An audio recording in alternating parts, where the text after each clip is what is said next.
샬롬! 일만화소의 전은옥 목사입니다. 오늘은 구약성경 열왕기하 5장 13절부터 14절 말씀을 묵상하겠습니다. 먼저 말씀을 읽겠습니다. 그의 종들이 나와서 말하여 이르되 내 아버지여 선지자가 당신에게 큰 일을 행하라 말하였더면 행하지 아니하였으리이까. 하물며 당신에게 이르기를 씻어 깨끗하게 하라 함이리이까 하니 나아만이 이에 내려가서 하나님의 사람의 말대로 요단강에 7번 몸을 잠그니 그의 살이 어린아이의 살같이 회복되어 깨끗하게 되었더라. 아멘. 자존심 빼면 시체다. 무슨 일이 있어도 자존심만은 지켜라, 이런 말이 있는데요.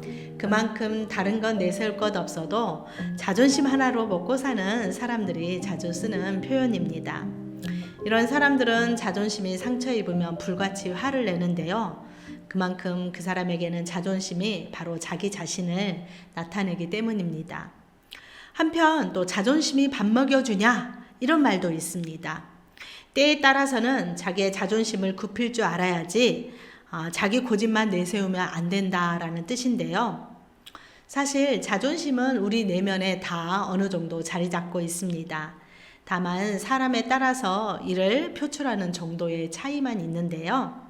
자존심은 교만의 또 다른 모습 중에 하나라고 볼 수 있습니다. 오늘은 자존심 강한 사람이 자존심을 꺾었을 때 경험한 기적을 소개하고자 합니다. 성경의 배경은 북이스라엘 왕 여호람 시대로 들어가는데요. 이 당시에 큰 세력을 떨치고 있었던 이웃나라 아람 나라에는 군대 장관 나아만이 있었습니다.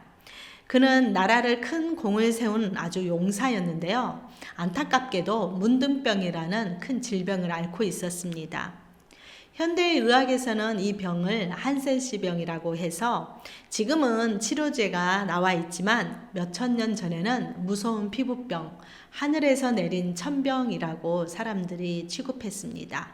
그래서 일단 이 병에 걸리면 우리가 구약성경 곳곳에서 찾아볼 수 있지만 자기들이 살던 그 공동체 무리에서 벗어나서 격리돼서 살아야만 했습니다.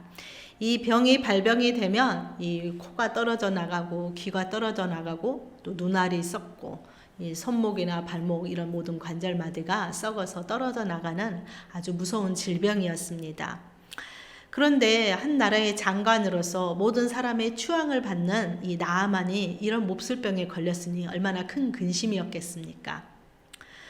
당시에 이스라엘에서 포로로 잡아왔던 한 계집종이 그런데 우연히 하는 말을 이 나아만이 듣게 되었습니다. 우리 주인이 사마리아에 계신 선지자 앞에 계셨으면 좋겠나이다. 그가 그 나병을 고치리이다. 나아만은 정말 지푸라기라도 잡는 심정으로 그동안 살아왔는데 이 말을 들었을 때 얼마나 기뻤겠습니까? 그는 자신의 왕을 찾아갔습니다. 왕도 나아만이 그런 병에 걸려서 있다는 것은 큰 전력 손실이라고 생각했기 때문에 나아만이 자신의 병을 고칠 수 있는 사람이 이스라엘에 있다는 말을 듣고 크게 기뻐하며 편지를 썼습니다.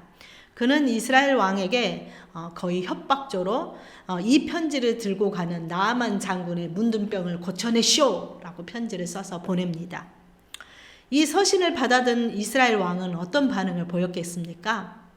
그는 크게 화를 내며 자신의 옷을 찢어버렸습니다.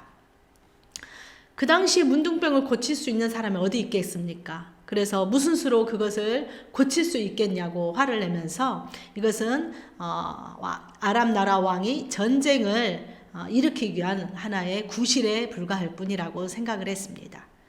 그러나 하나님의 사자 엘리사 선지자는 왕이 크게 화를 내고 옷을 찢었다는 이 소식을 듣고 그 나아만 장군을 자신에게 보내라고 말합니다. 나아만은 아주 의기양양하게 이 엘리사가 있는 곳으로 찾아갔습니다. 그의 생각에는 자신이 가면 엘리사가 버선발로 나와서 자신을 환대하면서 그동안 얼마나 힘드셨냐고, 어디가 아프시냐고 이렇게 친절하게 물어봐주고 그가 믿는 여호와 하나님의 이름을 부르며 자신의 함부에 이렇게 손을 흔들며 병을 고쳐줄 거라고 기대했습니다. 그러나 자신의 기대와는 달리 엘리사의 얼굴도 보지 못했습니다. 엘리사는 밖으로 나오지도 않은 채 자신의 사환을 시켜서 나아만에게 이렇게 전하라고 말합니다.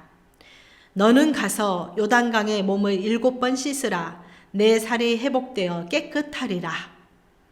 이 말을 들은 나아만은요, 불같이 화를 냈습니다. 자신의 나라에 더 좋고 더 깨끗한 강이 있는데 자기가 이 나라의 그 요단강 흙탕물 투성인 그 강에 몸을 씻으려고 여기까지 왔냐고 불같이 화를 내면서 되돌아가려고 했습니다. 하지만 그를 따르고 있던 그의 종들, 수하들이 그의 주인을 아버지라고 부르면서 이보다 더 큰 일을 해서라도 병을 고칠 수 있다면 하지 않았겠습니까? 하물며 몸 씻는 정도인데 그것 하나 못하겠습니까? 라고 하면서 자기의 주인을 설득합니다. 나아만은 수하들의 이 이야기를 듣고 그동안 자신이 이 병을 고치기에 얼마나 애썼는지 아마 그 모든 것들이 파노라마처럼 지나갔을 것입니다. 그래서 요단강에 가서 몸을 씻기 시작합니다.